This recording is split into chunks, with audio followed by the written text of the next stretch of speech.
Oh, goodness gracious. Liverpool on a Monday night. How's it going? Yeah. Yeah, that's what I like to hear. I'm visiting from Canada. If you can't tell by my goofy accent. Just to get out of the way early, I'm all right. You can stop asking. I'm perfectly fine. Thank you all for your concern.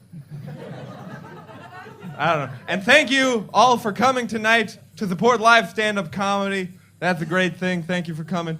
It's a crazy thing. Like, being a comedian, I think it's the only job you can have where saying that you're also a magician adds credibility to it. Like, oh, he's a comedian/magician. He's a multi-talented performer. Hi, I'm a surgeon/magician. Yeah, no thanks. No thanks at all there, Dr. Kazam.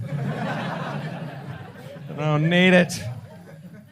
I'll introduce myself off the top. My name is Ben Cannon. That's a cool name, right?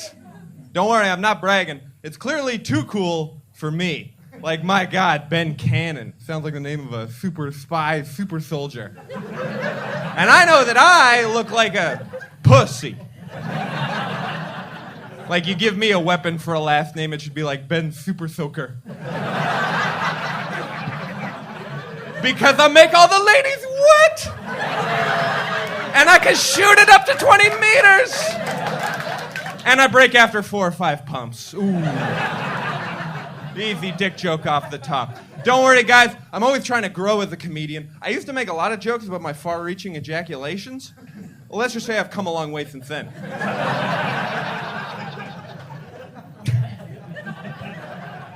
You guys are fun. Yeah, I'll get personal with you guys. You know, comedians, we're a quirky bunch. Some comedians are big. Some comedians are small. My particular quirk is that my whole family's dead and I just got out of the psych ward.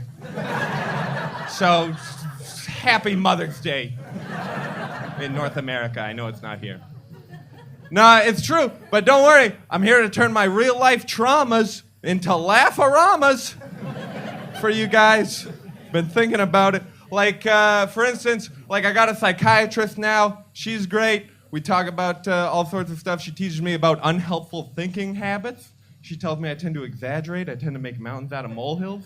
So I told her she was the worst person I've ever met in my life, and a demon! And then we talked about it. My doctor is great. She taught me about temptation bundling. That's where you take something that you want to do but shouldn't and bundle it with a little reward for yourself. So I got these new shoes. What do you think of my new shoes? Either my don't strangle anybody shoes. I did it.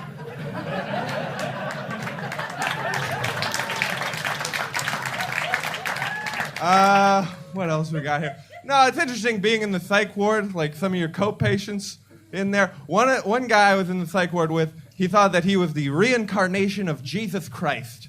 And I knew that he was Jesus because everything he did was so Christ-like. Hey, do you guys remember that book of the Bible where Jesus shit in the shower? I always forget which one that was. I don't know, you guys. Thinking a lot about social issues these days. I was reading a little about PETA, the People for the Ethical Treatment of Animals. Are any PETA supporters in the room? Okay, couple, sure. I'm not, I got to admit. No, don't get me wrong, like, I'm against animal cruelty in all its forms. I got a dog. I love my dog, Lucy. But, like, from what I was reading, the people of PETA, I think, take it a little bit too far. Like, did you know one of the stated end goals of PETA is to have full equal rights for animals, like, equal to humans? Which I think they're, like, missing some things in how society would work. Like, could you imagine 6 months after that law takes effect in, like, a prison somewhere, 2 guys talking to each other like, hey, Gary, I got a new cellmate. Oh, yeah? Oh, shit. I fucked this up. Characters. Okay.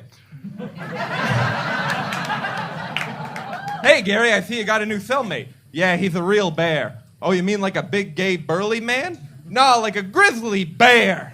Oh, what's he in for? Murder? Of salmon and other bears and his former cellmates? Also tax evasion. Feel like bears would have a tough time understanding our tax laws. I don't know. Another one I was thinking of, It was, I go to get my mind right, I go to a yoga studio by my house. And I noticed the last time I went, it had a big rainbow flag in the door, said gay friendly on it. This was like 2016. I thought, okay, maybe a little late to the party, but whatever. But if anything, it got me curious, like with a yoga studio in particular, felt almost like redundant. If anything, I'm now wondering, are there any anti-gay yoga studios out there? If somebody a little too fruity walks in, they're like, no, pal. I don't think you're gonna like it in this particular yoga studio. Because if there's two things we believe in here, it's in the all-encompassing power of chakra to heal body and mind through flexibility, and no homos! Yeah, you do a downward-facing dog, you'll do it with a lady? Like God intended? Matter of fact, I don't think you'll like this whole strip, because we're right next to the anti-Filipino vegan deli and the bike sharing cooperative that discriminates against paraplegics. Yeah.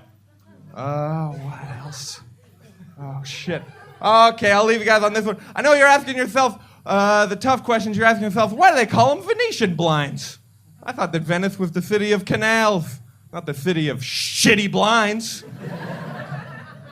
Sorry, I wrote that one after I broke my Venetian blinds. And I went into a blind rage. Whoa! All right, that's it for me. Thanks, I'm McCannon. Ha ha ha!